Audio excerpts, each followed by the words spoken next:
guys can stay on offense, you guys are down there, so you can play defense here. So there used to be a broken line, the old little line. We don't have that anymore. But pretend that it's there, so you're going to face this way. Okay. Here's the scoring. You've got to score it in the paint.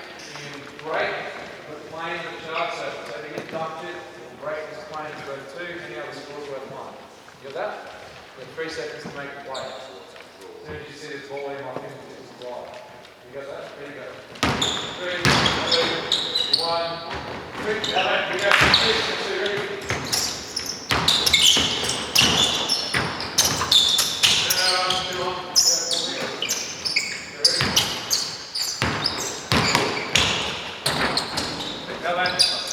Coach's eye, what's going on?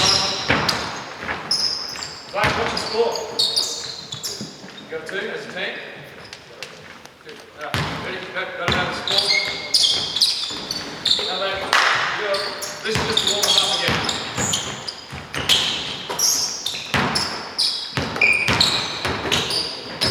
Good. That's good hustle, thanks. What's that?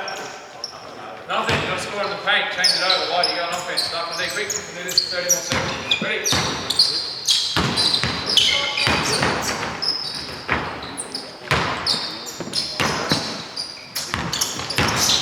Good, ready?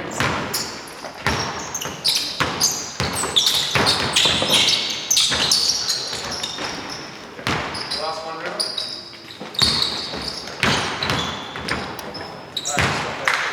So, quick observations. What was done well, what was done poorly, what were the skills that we'd actually like to correct or emphasise in that? Think defensive, not the offensive stuff. Hands up on closeouts, perfect. So you'd be coaching that hard. Yeah, what else?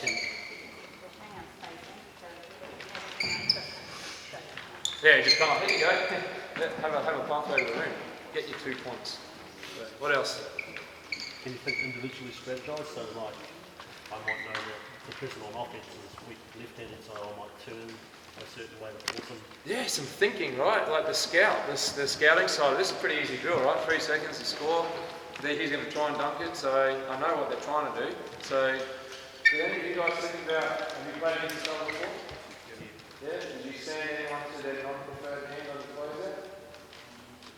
Anyway, Bevo's going to fix all that up in the next second. So we'll move on. The only point I wanted to make was this. Let's go slow, and you're not allowed to dunk it on. All right. So the ball came in. You're right. Perfect. Thank you. All right. So when the ball came in, my hand. So I just to attack the strong side of his body. So if he goes to the strong side, more in there. Okay. And so now as you take the ball, I'm low and I'm long again. Push points, get them away from the rim. And it's all about that angle of attack. And so how do you measure success versus failure? Well, if you get in the charge circle, you're successful or failed.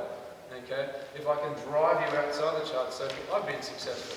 And so we need to get physical. So as you go, it's like chest strikes, and then as you leave the ground, like I've got to be able to get into late verticality. If I jump too early, what do? They're a talented player. They lift me and then they go around me. And so your ability to be low and wide and then go up as they go up. Does that make sense? Let's have one more go. Quick 30 seconds. Oh, sorry, I'm going to change the drill. So, turn around facing now. Whichever player I pass it to is on offense. So if I throw it to you, same rules, everything, okay? If I pass it to you, you've got to take a bounce behind the foul line before you can score. Does that make sense? So you're not too sure who's going to be on offense.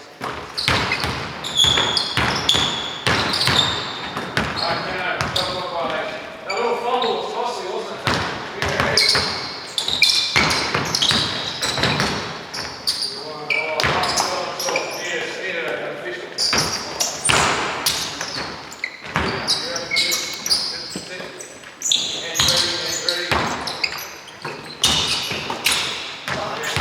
So that's what we're trying to get rid of, is hacking, hands in, lead with your chest, alright, deliver a blow and get comfortable in this area of your body with contact.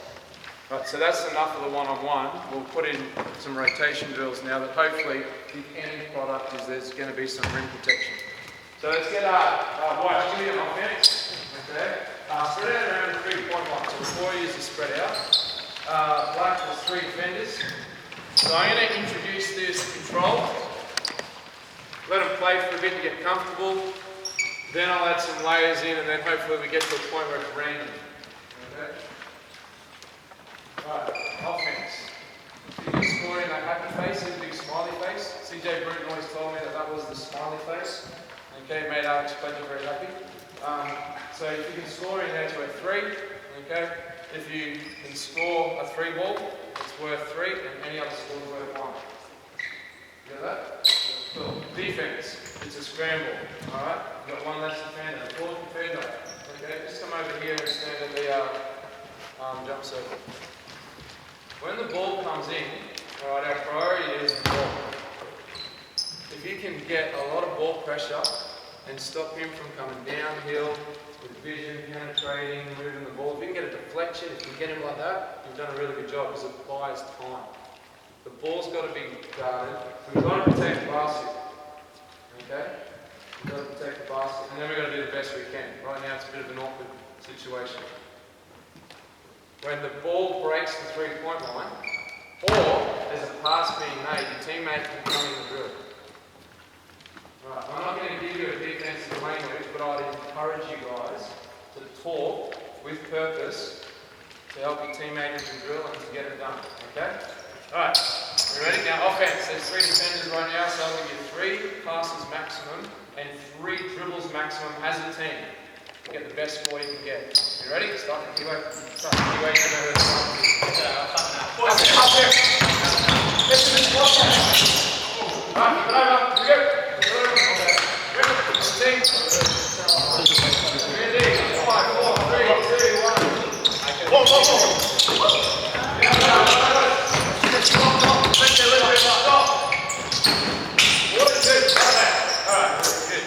I've had 1 red beat. So now I've made a big mistake because what I was supposed to reinforce was that the scoring is going to be biased towards the defense because it's a defensive drill. So I love the manipulation of scoring for offense, but let's completely flip it now. You score, you get to go to D. D. Alright, you get 2, if they miss a shot, that's a mid-ranger. Okay, that's worth 2 stops. If they miss a contested shot at the rim or a 3 over a hand, okay, so 3 over a hand's worth 2 stops. At the rim, alright, that's 1 stop. Does that make sense? So a mid-ranger, over hand is a good outcome for us. Offense, you just got to score to get to B. Get that? First 5 stops wins. Ready?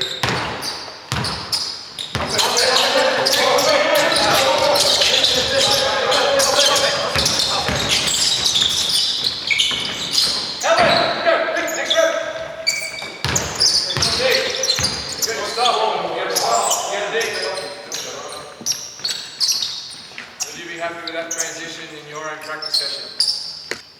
Let's be quick with that. You got 3 defenders, got to get inside the paint. That's how the drill needs to start. After the outcome, you got 5 seconds to get there each time. Ready?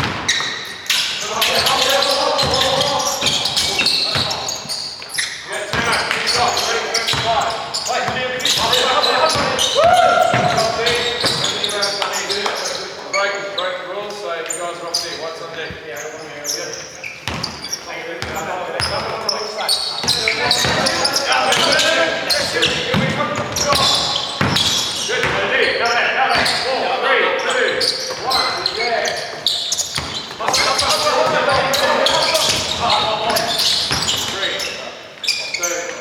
there's a really glaring issue defensively. Anyone want to have a stab at that? Talk? Not talking? Agree, disagree? They're saying stuff without saying something. Yeah, fair enough. Well, we can correct that with time because we can give them the language, we can hold them to account of what we want them to say. So yeah, we can definitely, at least there is some talk, so it's not like it's a library in here, which is good. What else? Absolutely, the ball has been guarded. And so if you're in a disadvantaged situation, so when is the context of the game? When do you guys find that you have less defenders in the half court, not in transition, but in the half court on defense? You get situations where you've got less defenders than what they have on offense because you've got 2 players that are committed to the ball. What's that? Pick and roll. So maybe in pick and roll, whatever the coverage is, 2 players are dealing with that pick and roll coverage, which means it's 4 on 3 in the rest of the gym, so that's one example. What else, coaches? Help them out just for expediting the session. They don't have any sequence of their D, they're not stopping this shot, this one, it's just higgledy piggledy, whatever happens. So They're reactive right now, aren't they? stop three, stop around. Yeah. Yeah, so just jump back though. When you get a numbers disadvantage in the half court in a game, yeah, double team on the post, 2 players on the post player. Alright, so that's 4 on 3 in the rest of the gym. It can even be like a splits can be caused obviously by dribble penetration or a blow by. It could be a cut. That's become a really popular thing, particularly with teams that in mush or drop coverage and you got pick and pop bigs, teams are rotating and cutting. So there's lots of ways to generate a numbers advantage. And then when you're in this situation, I hate to use the word scramble, like you rotate, you've got rules. You've got to get to the ball and take away the free ball. You've got to protect the basket and then close out to shoot us from there. And it's not a perfect ball right now. All these four are just standing around the 3-point line. We haven't added any other screenings or anything like that in. What's the score? We're going to 5, ready? Play,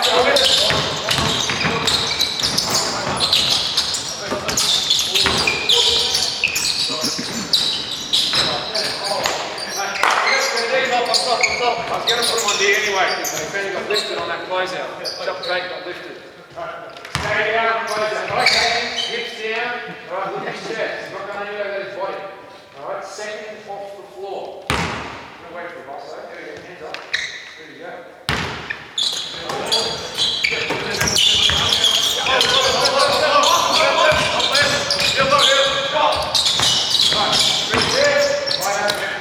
So this, I correct it now. Offense, if you are wide open shooting 3, doesn't matter if it goes in or not, you get to go to D. Does that make sense? We can get a wide open 3. So that, and then we get it. How do we determine what a wide open 3 is? Hold it arm's distance, we'll go with that. Ready? Wide open 3.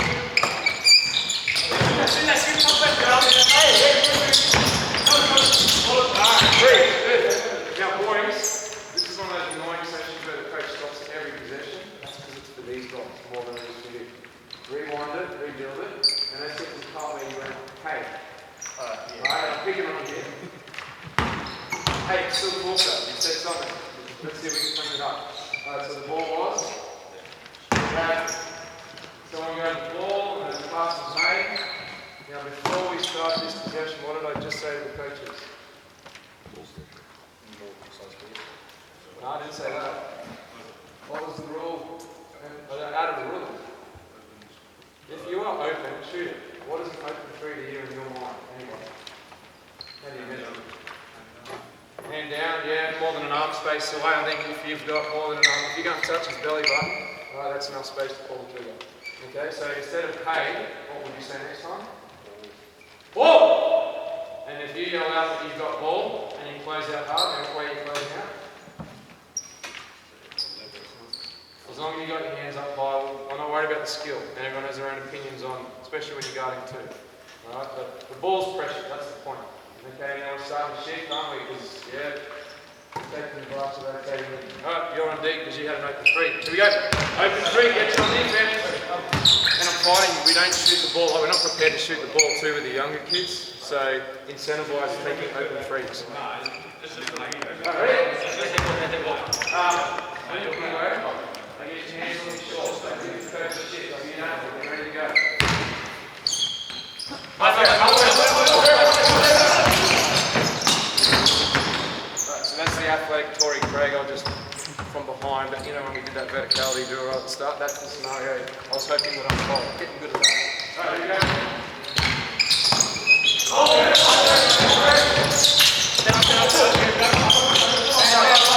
Good, good.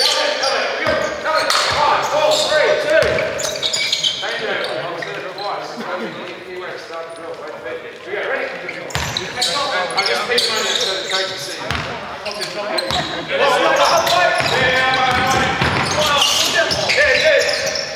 Now, for us, language, when you're that player on the weak side and you have 2, well, not necessarily the weak side, but when you have 2 players, they've got 2 player, or that is the rover's positioning. Alright, so you're roving the floor because you've got 2 players.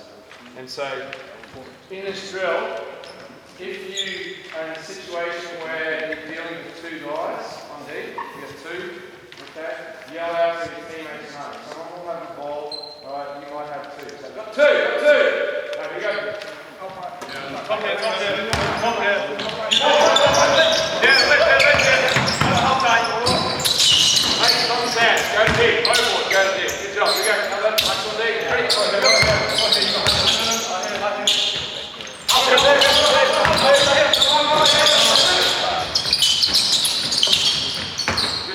Alright, have a break forward. So I know that was quick. That was a very quick intro into the drill. I actually prefer that drill 5 on 4. So 4 defenders, the 5th defender halfway, and change alignment. Start at 5 out, then go to 4 out, 1 in. Change your manipulations around how many dribbles they're allowed. Start with no screens, then add screening in. So to make it as realistic as possible. Ran out of time, unfortunately, to show some random. Actually, no, I've got time. There's 30 seconds on the clock. Here we go, boys. Ready? Quick, here we go. Still Mel, drill. So 4 ducks on the outside, 4 wide, and the keyway to come ball. Quick. I'll go to the ball. Ready? Okay. So I play the same game, don't get stops and stuff, but this is what happens. Alright? The ball's going to start with you guys, and you're actually going to be on offense, right? So in the keyway, just pass the ball around to each other. Just throw the ball, bang, bang, bang. Alright, when I say go, you've got to find me, and we've got to clear it. Somebody, we've got to clear it. Alright, Black, you're on deck. Does that make sense? Right, now, the end thing, Black, someone on Black has to touch the sideline before they're allowed to get into the drill. Does that make sense? Alright, one thing like that. Ready? Go off. You guys figure it out with that. Ready? Same rules. Get out the ball. Let's go. Move around a little bit. Get ready to go. Go! Help here. It's over. Big touch the sideline on Black. Good. Did you communicate? Ready? Black pass the ball around on the outside. Go!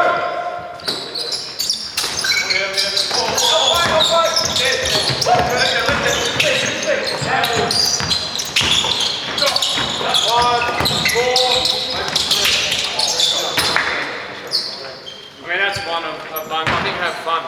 Have fun with that. Probably failed more times than been successful with the start of drills and trying to manipulate things to be game realistic. But what I like is one of the boys said straight away, when it goes in, make it the opposite guy go to the corner. I don't know if you guys heard that or not on the floor. Shit, if you got a whole bunch of players of that on the team, doing really good. Defensive sideline touch, you want them to get in the paint and touch the sideline, or just touch the sideline and then out? Bad coaching, so in the paint, sorry, touch the sideline and get back in the field. So that wasn't clear. Any questions around that? Just a couple of points I skipped over. So I think the environments that we want to create, high reps, so it took 5 seconds or whatever, like get in and out of stuff is important. You want to encourage the players to be able to make mistakes and feel good about it because it's a learning opportunity. So if they make a mistake, it's okay. It's more around what was the process around, did they communicate it, what did they see? See something and then say something. And so encourage basketball intelligence and decision making because the game is so bent and favoured towards offense these days that it's very hard to have a really beautiful, controlled world with all of your defensive rules. You've got to have a defensive foundation, but you've got to allow players to be able to make reads, and then it's obviously coaching your kids with their skill.